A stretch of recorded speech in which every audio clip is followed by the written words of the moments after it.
إن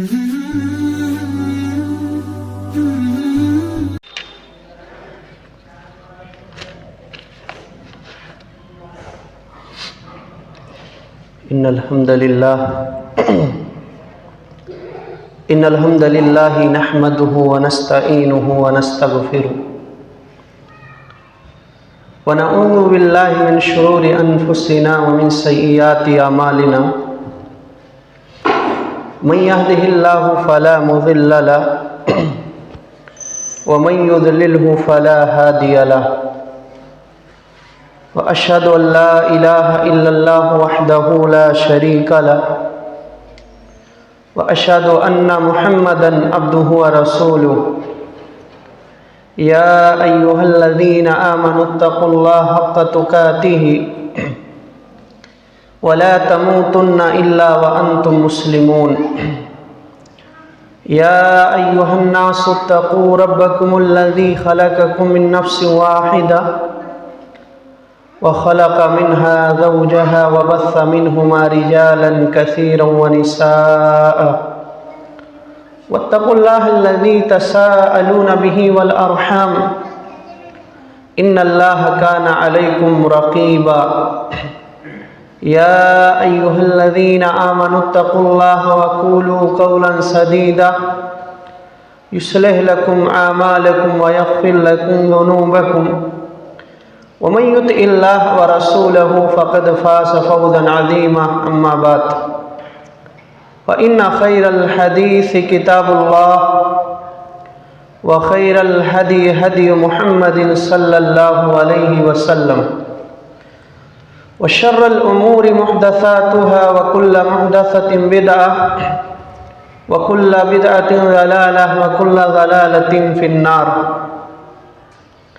قال الله تعالى في كلامه المجيد والفرقان الحميد أعوذ بالله من الشيطان الرجيم بسم الله الرحمن الرحيم إذ قالت امرأة عمران ربي إني نذرت لك ما في بطني محررا فتقبل مني إنك أنت السميع العليم. وقال النبي صلى الله عليه وسلم من ابتلي من هذه البنات بشيء فأحسن إليهن كنا له سترا من النار. حاضرین جمعہ، تمام قسم کی تعریف و توصیف، بڑائی، کبریائی، حمد و ثنا اس اللہ رب العالمین کے لیے لائق و سزاوار ہے جس نے ہم سب کو پیدا کیا اور پیدا کرنے کے بعد یوں ہی بیکار اور بے مقصد نہیں چھوڑا، بلکہ ہم سب کی رشد و ہدایت کے لیے بہت سارے انبیاء اکرام کو اس دار فانی کے اندر مبعوث فرمایا۔ درود و سلام ہو تمام انبیاء اکرام پر، خصوصاً بالخصوص آخری کڑی تاجدار مدینہ احمد مجتبیٰ محمد مصطفیٰ صلی اللہ علیہ وسلم پر، اللہم صلی وسلم وبارک علیہ۔ آج کے اس خطبہ جمعہ میں مسلم لڑکوں اور لڑکیوں میں بے راہ روی کے اسباب کیا ہیں، اس موضوع پر قرآن و حدیث کی روشنی میں کچھ باتیں اس مختصر سے وقت میں رکھنے کی کوشش کروں گا۔ پروردگار عالم سے دعا ہے بار الہا تو ہمیں حق بات کہنے کی توفیق دے، اور کہنے اور سننے سے زیادہ ہم سب کو اس پر عمل پیرا ہونے کی توفیق عطا فرمائے، آمین۔ قبل اس کے کہ میں خطبہ جمعہ شروع کروں، کچھ باتیں کہوں، میں جو نوجوان ساتھی ادھر ادھر بیٹھے ہیں آپ پہلی صف میں بیٹھ جائیں، کیونکہ جمعہ کی جو اہمیت ہے، فضیلت ہے، بارہا آپ سنتے ہیں اور آگاہ کیا جاتا ہے ان چیزوں سے۔ پہلی صف والوں کے لیے اللہ کے فرشتے دعا کرتے ہیں، ساری فضیلتیں ہیں، لیکن فضیلتوں کے جاننے کے بعد ہم ان چیزوں کو ترک کر دیتے ہیں۔ جمعہ میں پہلے آنے کی کوشش کریں، کیونکہ جمعہ کا خطبہ سننا یہ واجب ہے۔ 2 رکعت ہلکی پھلکی نماز پڑھ کر آپ بیٹھ جائیں، ساری چیزیں بہرحال وقت کی قلت اور میں اس ٹاپک پر کچھ باتیں رکھنے کی کوشش کر رہا ہوں۔ سورہ آل عمران کی آیت کریمہ آپ کے سامنے پڑھی گئی۔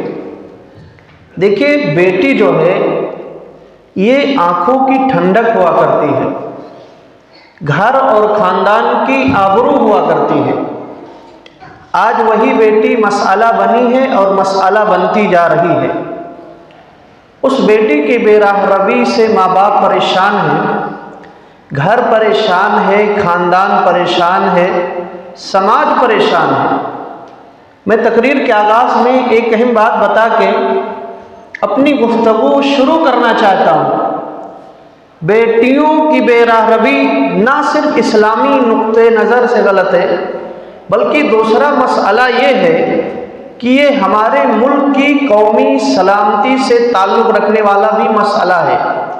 جیسے ایک نان مسلم لڑکی، غیر مسلم لڑکی کسی مسلمان لڑکے کے ساتھ جاتی ہے، جیسے ہم اس کو کنڈم کرتے ہیں، ویسے ہی نان مسلم لڑکی مسلمان لڑکے کے ساتھ جاتی ہے، ہم دونوں کو کنڈم کرتے ہیں، ہم دونوں کی حوصلہ افزائی نہیں کرتے، دونوں کو کنڈم کرتے ہیں۔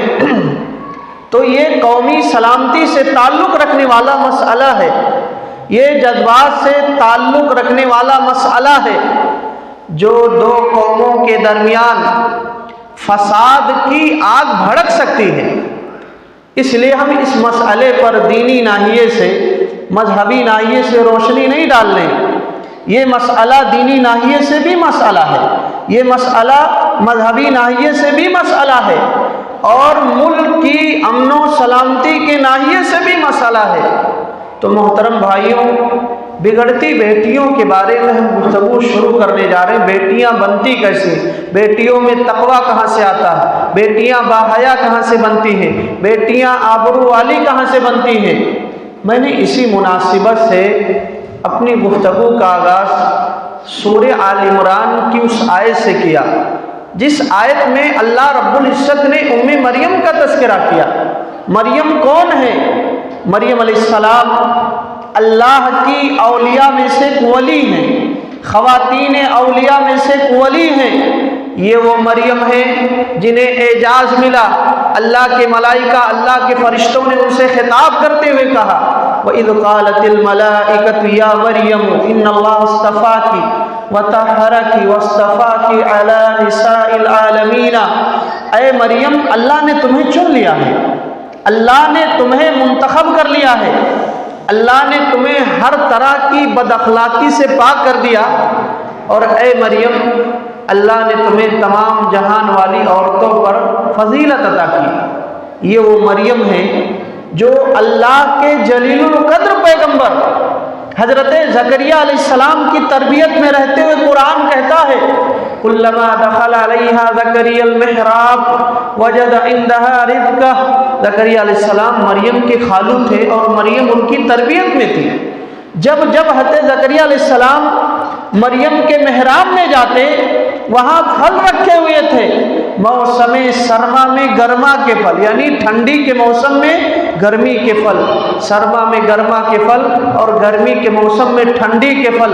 حضرت زکریا علیہ السلام کو حیرت ہوتی کہ مریم میری تربیت میں ہے، میرے سوا اسے کوئی لا کر دینے والا نہیں، یہ بے موسم پھل کہاں سے آ رہے ہیں؟ حضرت زکریا علیہ السلام نے کہا، قال یا مریم انا لک ھذا، مریم یہ پھل کہاں سے آ رہے ہیں، یہ روزی کہاں سے آ رہی ہے؟ قالت هو من عند اللہ، مریم نے کہا یہ رزق اللہ کی جانب سے آ رہا ہے۔ ان اللہ یرزق من یشاء بغیر حساب، اللہ جسے چاہتا ہے بے حساب روزی دیتا ہے۔ جیسے ہی حضرت زکریا علیہ السلام نے جواب سنا، بے موسم پھل اللہ دے رہا تھے، زکریا علیہ السلام نے فوراً دعا کی، اے اللہ بے موسم پھل دینے والی ذات، اولاد کا موسم بھی میری زندگی میں گزر چکا ہے، میں ابھی تک لا ولد ہوں، لیکن جب تو بے موسم پھل دے سکتا ہے تو بے موسم اولاد بھی دے سکتا ہے۔ ہنالک دعا زکریا ربہ، دو طرف سے رکاوٹیں تھیں، ایک تو خود حضرت زکریا علیہ السلام بڑھاپے کی عمر کی انتہا کو پہنچ چکے تھے، دوسری کی بیوی بانجھ تھی، لیکن مریم کی جو کرامت انہوں نے دیکھی، سرما میں گرما کے پھل، گرما میں سرما کے پھل، حضرت زکریا علیہ السلام نے دعا کی، اے اللہ بے موسم پھل دینے والی ذات بے موسم اولاد بھی دے دے۔ اللہ نے ان کی دعا سنی، انہیں اولاد بھی ملی۔ مریم کو یہ مقام کیسے ملا؟ مریم امت کی، انسانیت کی ایک مثالی بیٹی کیسے بنی؟ کیا اسباب تھے؟ سبب پڑھیے، سبب پڑھیے۔ قرآن کہتا ہے سب سے پہلی چیز ماں باپ کی صالحت، وہ نیک ماں باپ کی بیٹی تھی۔ دوسری چیز ہے ماں باپ کی تڑپ، ماں باپ کی دعائیں۔ ابھی بچی ہے، دنیا میں آئی نہیں، ماں کے پیٹ میں ہے، تبھی سے ہونے والی دعائیں۔ اللہ نے مریم کی دعا نقل کی، اذ قالت امرأة عمران رب انی نذرت لک ما فی بطنی محررا فتقبل منی انک انت السمیع العلیم۔ یاد کرو جب عمران کی بیوی یعنی مریم کی ماں نے اللہ سے دعا کرتے ہوئے کہا، پروردگارا جو حمل اس وقت میرے پیٹ میں ہے میں اسے تیرے گھر بیت المقدس کی خدمت کے لیے وقف کرنے کی نظر مانتی ہوں، فتقبل منی، پروردگارا اس نظر کو مجھ سے قبول کر لینا، انک انت السمیع العلیم، تو ہی دعاؤں کا سننے والا ہے۔ تو مریم جیسی اولاد کب ملتی ہے؟ مریم جیسی بیٹی کیوں ملتی ہے؟ رہتی دنیا تک کے لیے مثالی کیوں بنتی ہے؟ ماں باپ کا تقوی، ماں باپ کی طرف، فتقبل منی انک انت السمیع العلیم۔ آگے جو ولادت ہوئی سمجھ رہی تھی لڑکا ہوگا لڑکی ہوگی، وَلَيْسَ الذَّكَرُ كَالْأُنثَىٰ وَإِنِّي سَمَّيْتُهَا مَرْيَمَ وَإِنِّي أُعِيذُهَا بِكَ وَذُرِّيَّتَهَا مِنَ الشَّيْطَانِ الرَّجِيمِ۔ اے اللہ میں نے اس بچی کا نام مریم رکھا ہے، اسے اس کی ذریت کو میں شیطان رجیم کے شر سے تیری حفاظت میں دیتی ہوں۔ پیارے نبی نے فرمایا مریم کس دعا کا نتیجہ ہے کہ ولادت کے وقت، پیدائش کے وقت دنیا کے ہر انسان کو شیطان چھوتا ہے، کچوکا لگاتا ہے، شیطان اسے چبھوتا ہے، اگر اس سے کوئی محفوظ رہی تو حضرت مریم محفوظ رہی، اور مریم کے بطن سے پیدا ہونے والا بیٹا حضرت عیسیٰ علیہ السلام محفوظ رہے۔ مریم چونکہ مثالی بیٹی تھی اس لیے مثالی ماں بنی۔ آج جو بھی مثالی بیٹی ہوتی ہے کل وہی مثالی ماں بن سکتی ہے۔ یہ قرآن سورہ آل عمران کا مضمون تھا جو ہمیں اور ہماری ماں اور بہنوں کو بتاتا ہے اولاد ذریت بیٹیاں کیسے سنورتی ہیں، کیسے نکھرتی ہیں، کیا اسباب ہوتے ہیں۔ دیکھیے بیٹی رحمت ہے، بیٹی نعمت ہے، بیٹی گھر کی زینت ہے، بیٹی دل کا چین ہے، دل کا قرار ہے۔ بیٹی سے والدین کا بڑا جذباتی تعلق ہوتا ہے۔ کیسا جذباتی تعلق؟ نبی عربی محمد صلی اللہ علیہ وسلم جنہیں اپنے لخت جگر سے یعنی نبی عربی محمد صلی اللہ علیہ وسلم کا اپنی بیٹی سے تعلق دیکھیے، میں الگ نہیں، فاطمہ الگ نہیں، فاطمہ تو بضعۃ منی، فاطمہ یہ میرے وجود کا ایک حصہ ہے، میرے جسم کا ایک ٹکڑا ہے۔ فاطمہ کا درد میرا درد ہے، فاطمہ کا غم میرا غم ہے، فاطمہ کا رنج میرا رنج ہے۔ بھائیو صرف نبی کریم صلی اللہ علیہ وسلم کے جذبات نہ تھے اپنی بیٹی کے تعلق سے، دنیا کے بہت سارے والدین کے جذبات اپنی بیٹیوں کے تعلق سے۔ اس لیے بھائیو بیٹیاں آتی ہیں بشارتیں لاتی ہیں، اسی لیے بیٹی کو جنت کا ٹکٹ کہا گیا۔ بیٹی دنیا میں آتی ہے اپنے والدین کے لیے جنت کا ٹکٹ لے کر آتی ہے، بشارت لے کر آتی ہے، اے ابا جان، اے امی جان، اللہ رب العزت نے آپ دونوں کو جنت دینے کا ذریعہ مجھے بنایا ہے۔ لیکن یہی بشارتیں لانے والی بیٹیاں آج ہمارے لیے، ہماری قوم کے لیے مسئلہ بنی ہیں۔ ان بیٹیوں کی وجہ سے آج رسوائیاں آ رہی ہیں، ان بیٹیوں کی وجہ سے تباہیاں آ رہی، ان بیٹیوں کی وجہ سے بربادی آ رہی، ان بیٹیوں کی وجہ سے گھر اور خاندان میں تباہی آ رہی۔ کہیں نہ کہیں یہ بیٹیاں خود کو نارے جہنم کے راستے پر چلا کر اپنی ماں باپ کی آخرت کو خراب کرنے کا ذریعہ بن رہی۔ آج ماحول کیا ہے، معاشرہ کیا ہے، حالات کیا ہے، سماج میں کیا ہو رہا ہے؟ ہماری نوجوان مسلم بچیاں اپنی جوانی کا سودا کر رہی، اپنی شرم و حیا کا سودا کر رہی، اپنی عصمت کا سودا کر رہی، اپنی عفت کا سودا کر رہی، اس راستے پر چلتے ہوئے اپنے دین کو بیچ رہی، اپنے عقیدے کو بیچ رہی، اپنے دین و ایمان کا سودا کر رہی، اور فتنے ارتداد کا شکار ہو کر بسا اوقات اپنی جان کا بھی سودا کر سوسائڈ کر رہی۔ یہ سب کیوں ہو رہا ہے؟ کیا ہو رہا ہے؟ ایک سبب یہ ہے، ہم سب جس زمانے میں آنکھ کھولے ہیں، یعنی جس زمانے میں ہم سب آنکھ کھولے ہیں، یہ قرب قیامت کا وہ زمانہ ہے جہاں پیارے نبی صلی اللہ علیہ وسلم کی بتائی گئی پیشین گوئیاں حقیقت بن کر کے ہماری آنکھوں کے سامنے آ رہی ہیں۔ چنانچہ قرب قیامت کی ایک پیشین گوئی پیارے نبی نے حدیثوں میں بتائی ہے کہ قیامت سے پہلے کا زمانہ بیٹیوں کی بغاوت کا زمانہ ہوگا۔ یہ بات پیارے نبی نے حدیثوں میں صاف الفاظ میں ارشاد فرمائی۔ حدیث جبرائیل ہم بار بار سنتے ہیں، فرشتوں کے سردار نے انبیاء کے سردار سے پوچھا اخبرنی عن الساعہ، اے پیغمبر مجھے قیامت کے بارے میں بتائیے، قیامت کب آئے گی؟ انبیاء کے سردار نے جواب دیا مل مسئول عنہا بعلم من السائل، قیامت کے بارے میں پوچھ رہے ہو، جس سے پوچھا جا رہا ہے اس کے پاس اس سلسلے میں پوچھنے والے سے بڑھ کر علم نہیں۔ یعنی اے جبرائیل، فرشتوں کے سردار رہتے ہوئے جیسے تم نہیں جانتے قیامت کب آئے گی، انبیاء کے سردار ہوتے ہوئے میں بھی نہیں جانتا قیامت کب آئے گی۔ جبریل امین نے کہا اخبرنی عن امارات، اے اللہ کے نبی ٹھیک ہے قیامت کا وقت تو نہیں معلوم، کم از کم اس کی کچھ نشانیاں بتا دیں۔ پہلی نشانی بیٹیوں کی بغاوت، آپ نے فرمایا ان تلد الامۃ ربتہا، جب لونڈی اپنی آقا کو جنم دے سمجھ جاؤ قیامت قریب آ چکی ہے۔ دیکھیے اس کی کئی تفسیریں کی گئی ہیں۔ مشہور تفسیر یہ ہے، دیکھو لڑکے تو باغی ہوتے ہیں، لڑکوں میں بغاوت کے تیور ہمیشہ سے رہے ہیں۔ بیٹیاں عام طور پر اپنی ماں کی بڑی ہمدرد ہوتی ہیں، اپنی ماں کی بڑی وفادار ہوتی ہیں۔ قیامت کے قریب کے حالات اتنے خراب ہو جائیں گے، اتنے بدتر ہو جائیں گے کہ یہ بچی جو ابھی پیدا ہوئی، ابھی یہی بچی آگے بڑھ کر کے بڑی ہو کے آقا بن کر کے اپنی ماں کے ساتھ لونڈیوں جیسا برتاؤ کرے گی، لونڈیوں جیسا سلوک کرے گی۔ ان تلد الامۃ ربتہا، جب لونڈی اپنی آقا کو جنم دے سمجھ جاؤ قیامت قریب آ چکی ہے۔ آئیے حضرات، کچھ بنیادی اسباب ہیں جنہیں ہم اپنی آنکھوں سے دیکھ رہے ہیں۔ پہلا سبب جو بغاوت کا ماحول بنا ہے، لڑکیاں ہماری بے راہ روی کے راستے پر چل پڑی ہیں، اس کے بنیادی سبب اولین ذمہ دار ماں باپ ہیں۔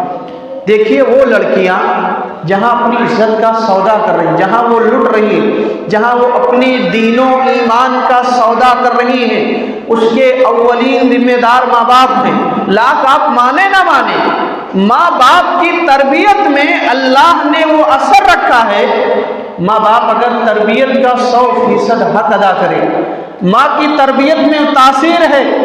جب بچی گھر میں بن جاتی ہے، ماں باپ کی تربیت اسے 10 12 15 سال کی عمر میں مل جاتی ہے۔ اس کے بعد کسی بھی کالج میں جائے، کسی بھی یونیورسٹی میں جائے، کسی بھی دو راہ پہ جائے، ماں کی تربیت اپنا رنگ دکھاتی، اپنا اثر دکھاتی۔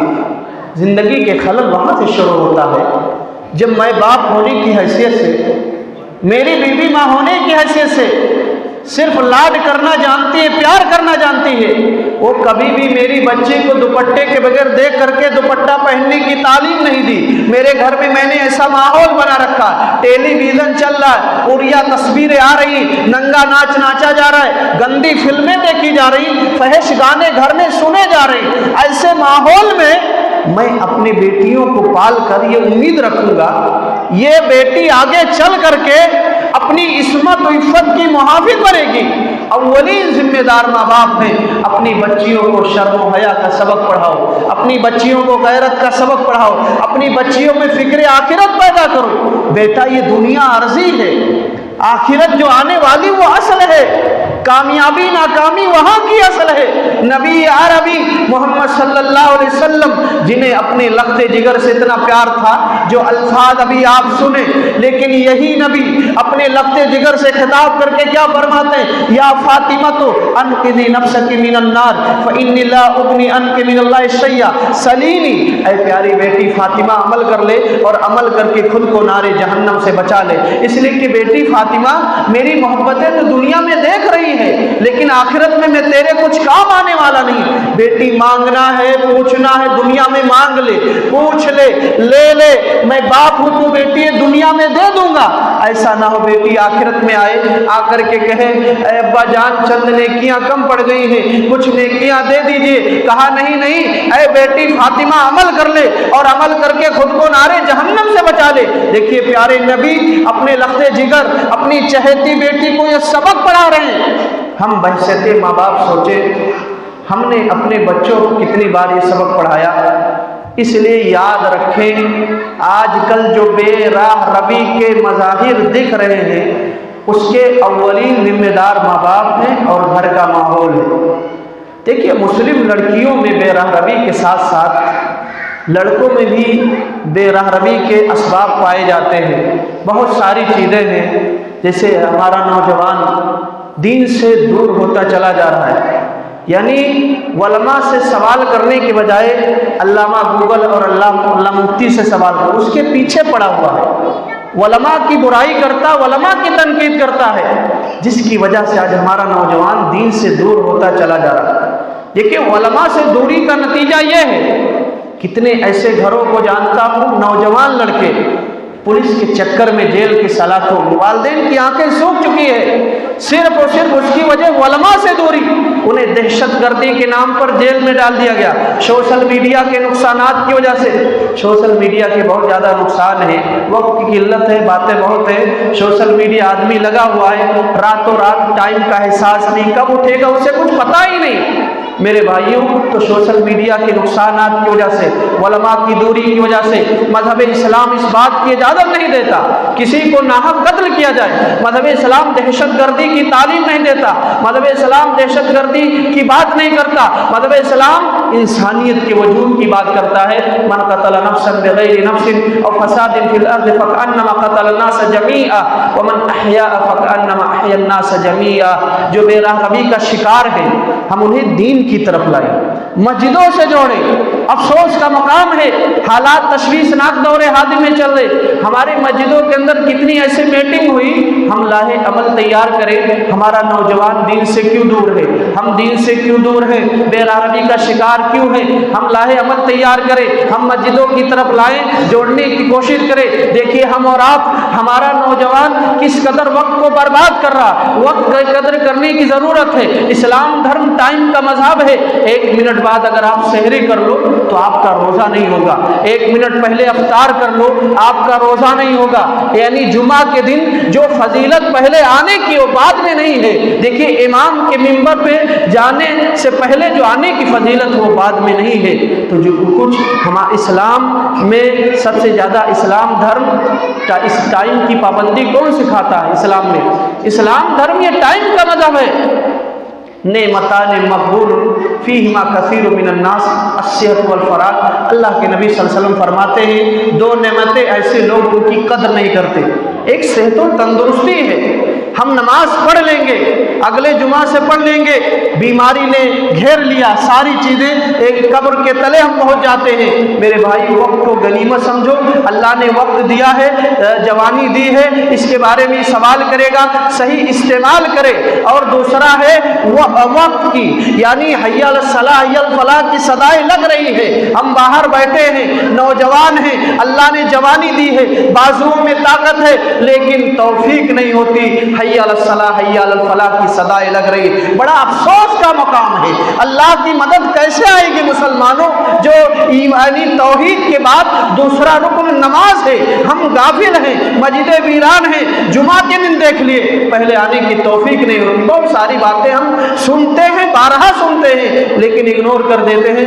ضرورت اس بات کی ہے اپنی زندگی میں ہر انسان کو لانے کی کوشش کرے، اپنے نفس کا محاسبہ کرے، خود بھی بچے اور اپنے اہل و عیال کو جہنم کی آگ سے بچانے کی کوشش کرے۔ میرے بھائیوں ہماری تعداد کم ہے، ہم اقلیت میں ہیں، ملک کے جو حالات غیر زیادہ ہیں، تو غیر مسلموں سے بھی ہمارے تعلقات اچھا بنانے کی ضرورت ہے۔ نبی اکرم جناب محمد رسول اللہ صلی اللہ علیہ وسلم کا غیر مسلموں کے ساتھ کیا سلوک تھا، ہم اپنے اخلاق و کردار سے جیتے، نبی نے ان کے دلوں کو اپنے اخلاق و کردار سے جیتا۔ ایک مسلمان ٹوپی ہے، نمازی ہے، اس پر بھروسہ کرنے کے لیے تیار نہیں، غیر کیا بھروسہ کریں گے؟ اللہ کے نبی صلی اللہ علیہ وسلم کو قتل کرنے پر آمادہ ہے، ہجرت کی رات ہے، جو شخص قتل کرے گا، گولی لگ رہی ہے، اس کو انعام دیا جائے گا۔ اللہ کے نبی صلی اللہ علیہ وسلم نے حضرت علی سے کہا آج کی رات موت کی رات ہے، میرے بستر پر سونا ہے جو کہ موت کی رات تھی۔ حضرت علی رضی اللہ عنہ نے کہا ٹھیک ہے، فلا فلا امانتیں فلا فلا کو لوٹا دینا، آپ کے جان کے پیاسے ہیں، آپ کا قتل کرنا چاہتے ہیں، پھر بھی امانتیں رکھی، یہ بھروسہ تھا۔ ولا تستوی الحسنۃ، تو قرآن کہتا ولا السیئۃ، برائی اور کبھی اچھائی برابر نہیں ہو سکتی۔ ادفع باللتی ہی احسن فاذا الذی بینک وبینہ عداوۃ کأنہ ولی حمیم، برائی کا بدلہ اچھائی سے دو، یہ اللہ کا وعدہ ہے۔ جو تمہارا جانی دشمن ہے، جو تمہیں قتل کرنے پر آمادہ ہے، وہ بھی تمہارا ایک دن دوست بن جائے گا، یہ اللہ کا وعدہ ہے۔ قرآن کریم صاف لفظوں میں بیان کر رہا ہے۔ میرے بھائیوں، ضرورت اس بات کی ہے کہ ہم اپنے دین کی طرف لوٹیں کہ آج اللہ کی مدد کیسے آئے گی؟ کیا آج کوئی گارنٹی دے سکتا ہے؟ سنیما ہال تھیٹر کا جو منیجر ہے مسلمان نہیں، کیا شراب کے اڈوں پر مسلمان نہیں، کیا زنا کے اڈوں پر مسلمان نہیں۔ نوجوانوں کا حال یہ ہے، طرح طرح کے نشاور چیزیں استعمال کرتے ہیں، تمباکو، گٹکا، سگریٹ عام بات ہے، گولیوں کا نشہ، دواؤں کا نشہ، شراب و شباب، ساری چیزیں بربادی کے اڈے پر آج مسلمان بالخصوص نوجوان، ہماری اور آپ کی ذمہ داری بنتی ہے ہم خود دین سے جڑیں، نوجوانوں کو دین کی طرف لانے کی کوشش کریں۔ پیارے نبی صلی اللہ علیہ وسلم کی پیشین گوئی ہے، آپ نے فرمایا سیکون فی آخر زمان خسف وقذف ومسخ، قیل متی ذلک یا رسول اللہ، قال اذا ظہرت المعازف والقینات واستحلت الخمر، آخری زمانے میں کچھ لوگوں کو زمین میں دھسایا جائے گا، ان پر پتھروں کی بارش کی جائے گی، ان کی شکل و صورت کو بگاڑ دیا جائے گا۔ پوچھا گیا اللہ کے نبی صلی اللہ علیہ وسلم ایسا کب ہوگا؟ کہا جب آلات موسیقی پھیل جائیں گی، گانے والیاں عام ہو جائیں گی، شراب کو حلال سمجھ لیا جائے گا۔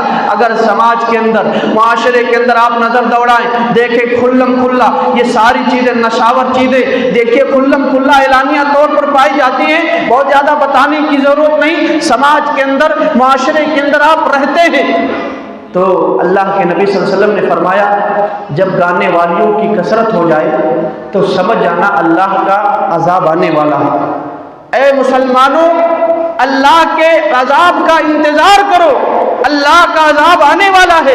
اگر یہ ساری چیزیں عام ہو جائیں، یہ قیامت کی چھوٹی نشانیاں ہیں، سماج و معاشرے کے اندر پائی جاتی ہیں، تو مسلم لڑکیوں کے ساتھ ساتھ لڑکوں میں بھی بے راہ روی کے اسباب پائے جا رہے ہیں۔ دین سے دوری ہے، مسجدوں سے دوری ہے، نماز سے دوری ہے، ویسٹرن کلچر ہے، ساری چیزیں جو ہمارے سماج کے اندر، معاشرے کے اندر، نوجوانوں کے اندر پائی جا رہی ہیں، اسے سدھارنے کی ہر آدمی کو اپنی اصلاح کرنے کی ضرورت ہے۔ اسی طرح ایک دو بات پیش کر کے اپنی بات ختم کر دوں گا۔ اسلام میں مرد عورت کے درمیان یہ فاصلہ ہے، دوری ہے۔ دیکھیے مسجد میں عورتوں کے الگ انتظام تاکہ اختلاط کا شکار نہ ہو، جلسوں میں بھی ہے، کلاس روم میں بھی ہے، کالج کے اندر بھی ہے، یونیورسٹیوں کے اندر بھی۔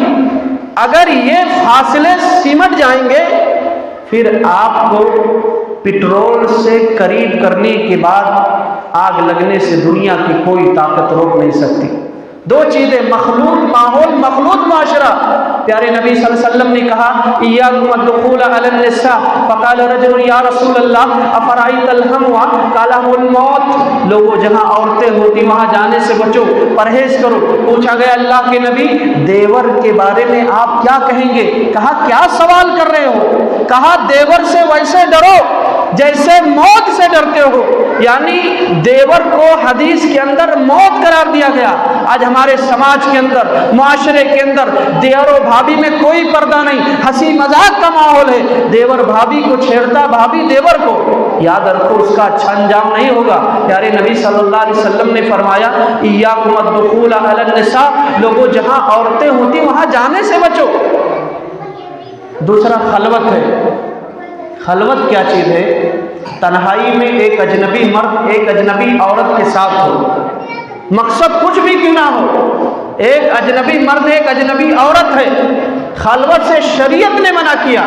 آپ نے کہا لا یخلون رجل بامرأۃ لیس معہ محرم منہا، آدمی ہرگز خلوت میں کسی ایسے عورت کے ساتھ نہ رہے جس عورت کے ساتھ اس کا محرم نہ ہو۔ دیکھو قوم کے لوگ بڑے نادان ہیں، کیا کرتے ہیں، اپنے گھر میں جوان بچیوں کو مولوی صاحب پڑھانے کے لیے آتے، یا کوئی بھی ہو ٹیوشن وغیرہ پڑھانے کے لیے آتے، جوان بچی کو ایک کمرے میں بٹھا دیا جاتا ہے، کوئی پڑھانے والے مولوی صاحب پڑھنے والی جوان بچی، دیکھیے وہ بھی انسان ہیں، وہ بھی بشر ہیں، ان کے بھی بشری تقاضے ہیں، اسی لیے کہنے والے نے کہا ہے پڑھانے والا حسن بصری جیسا استاد ہو، پڑھنے والی رابعہ بصریہ جیسی متقی خاتون ہو، اور قرآن جیسی پاکیزہ مقدس کتاب پڑھائی جاتی ہو، تب بھی ناجائز ہے۔ پیارے نبی نے حدیث میں فرمایا الا کان ثالثہ الشیطان، جہاں خلوت میں، جہاں تنہائی میں ایک اجنبی مرد ایک اجنبی عورت ہوتی، وہاں تیسرا شیطان ضرور آتا ہے۔ مثال کے طور پر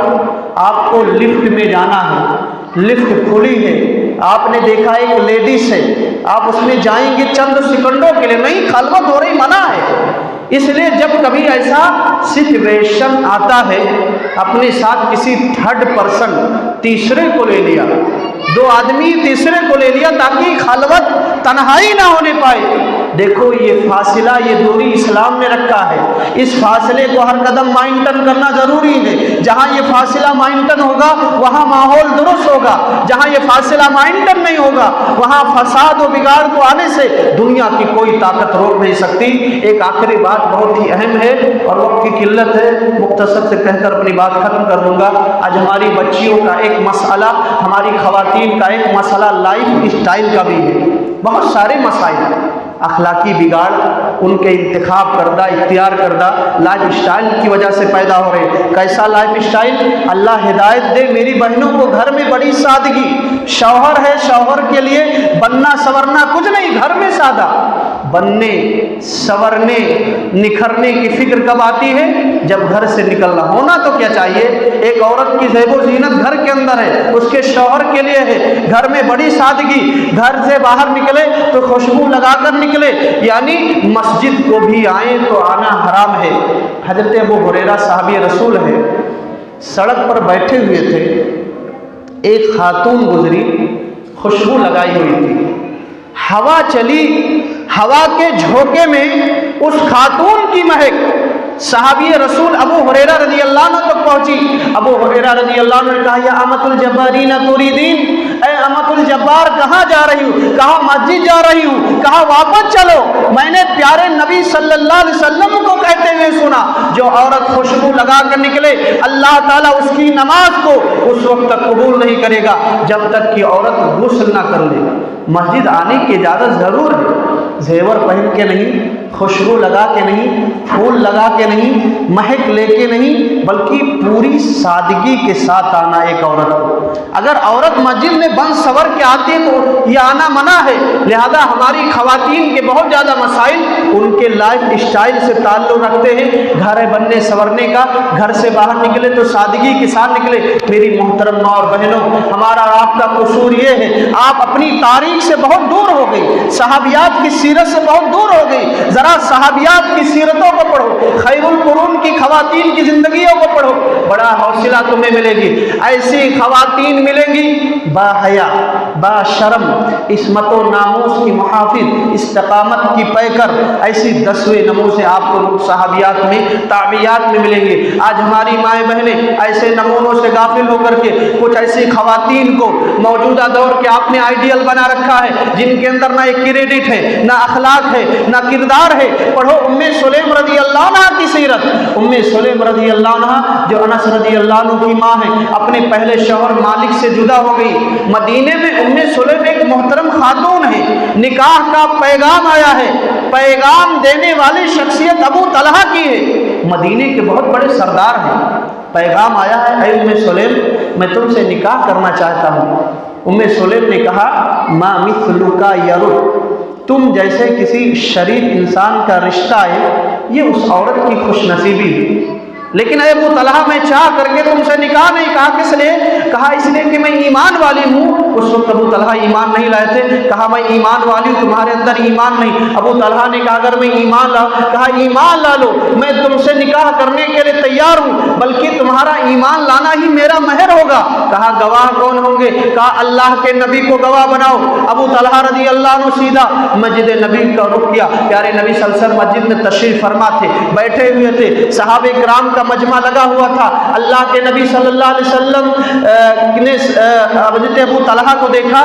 صحابہ سے کہا لوگوں دیکھو ابو طلحہ رہے, ان کی پیشانی پر مجھے ایمان کا نور نظر آ رہا. ابو طلحہ قریب پہنچے, پہنچ کر کے کہا اللہ کے نبی ایک معاملے میں آپ کو گواہ بنانے کے لیے آیا ہوں. میں نے ام سلیم کو نکاح کا پیغام دیا.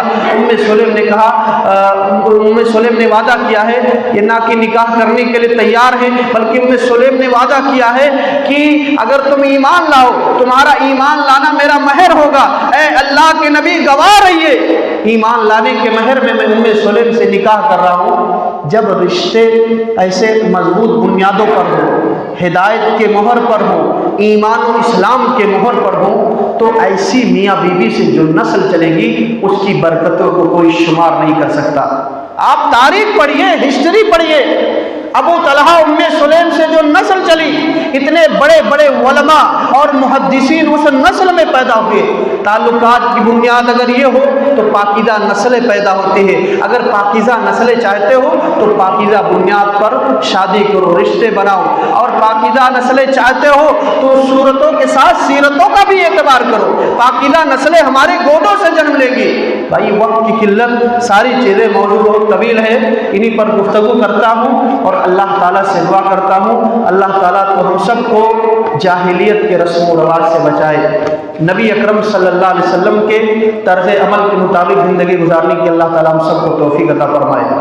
اے بار الہ ہم میں سے جو لوگ بیمار حال ہیں تو انہیں شفاء کلی عطا فرما. اے بار الہ جو لوگ قرض سے مقروض ہیں انہیں قرض کی ادائیگی عطا فرما. اے بار الہ جہاں کہیں بھی مسلمان بھائی کسی بھی خطے کسی بھی علاقے میں پریشان ہو, اے اللہ تو فرشتوں کے ذریعے ان کی مدد فرما. اے اللہ غیب سے ان کی مدد فرما. اے اللہ جب تک زندہ رکھ, دین و اسلام پر قائم و دائم رکھ, ہم سب کا خاتمہ ہو ایمان پر ہو, توحید پر ہو. آمین. تقبل یا رب العالمین. بارک اللہ لنا ولکم فی القرآن العظیم ونفعنی وإیاکم بالآیات والذکر الحکیم. انہ تعالی جواد کریم ملک بر رؤوف رحیم.